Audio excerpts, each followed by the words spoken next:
For me, I think there's so many parallels for where I went to college and so many parallels for the community and how important that was. Game day in Stillwater is a way of life. You know what I'm saying? And when these students get here, I mean, they're going to mark their calendars for these 6 or 7 Saturdays, and that's where you're going to be. There's no questions asked, right? And the Greek life and everybody coming together. And I know like the homecoming here, like I can't wait to see. I've heard about homecoming here forever. One of the most magical homecoming places in all of America.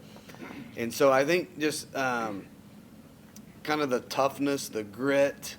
The places I've been, Pullman's really similar to where, for Pullman, they always thought, that, Washington was uppity people, and then, Pullman's way out east, and it's a rural town, and there's a bunch of farmers and stuff like that. And, like, that's the way I grew up, and that's where I'm comfortable in those environments.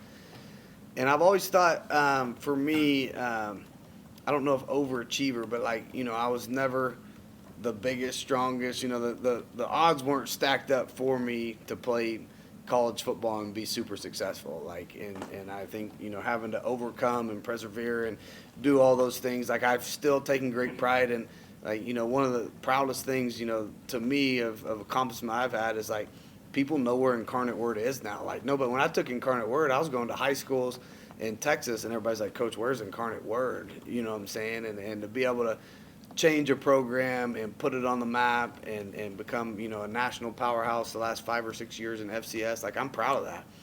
And so I always think, like, building things up and like, people telling me I can't do something is one of the greatest motivators I have. I'm one of those kids that say, all right, watch me work. And so, but to me, like, and I told Chad this early in the process, like, my memories of Boone Pickens are not good because I've seen this where this place is rocking and they have, first round draft picks up there and Dez Bryant and Whedon and all these guys and just running backs for days, Okung and left tackle, even just all these players that have gone on and been super successful. And so I think that also gave me hope. Like, I know like we're not far off from when that was. And so, I've probably been a little bit removed these last couple of years where it's kind of fell off a little bit.